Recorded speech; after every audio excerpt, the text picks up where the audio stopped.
Thank you, Master. 谢谢师 Master 父 would。like to come, so 师父准备上 Prepare 台发言，谢谢。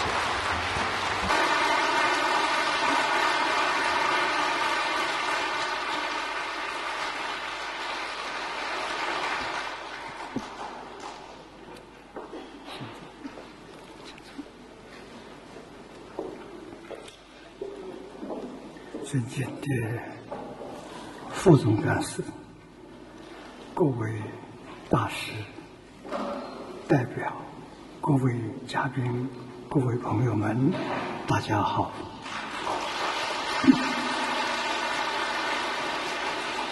今天净空十分荣幸，非常感谢教科文组织的善意邀请，缘分殊胜。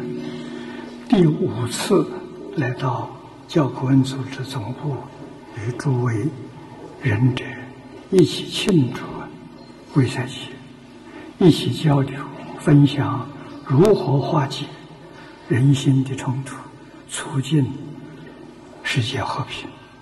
记得了2战之后的1945年，为了吸取战争的教训，成立了联合国教科文组织，提出战争起源于人类的思想，因此务必要在人的思想上构建和平。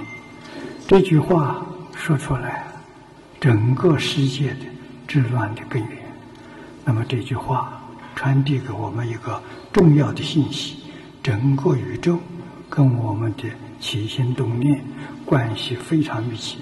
如果我们动的念头是善的，这个世界就变成天堂、极乐世界；如果我们念头不善、负面的、不仁、不义、无理、无智、无信，那这个社会就混乱了。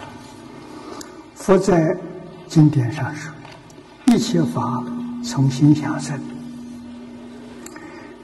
一切人的思想、心念不仅影响整个世界，更能影响整个宇宙。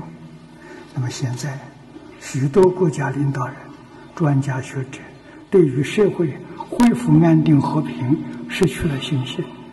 信心危机才是目前人类所面临最严重的问题。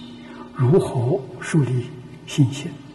这就要做出好榜样，拿出证据出来，要有人真正把传统文化、圣贤教育做出来，身行言教，做出实践成果给大家看。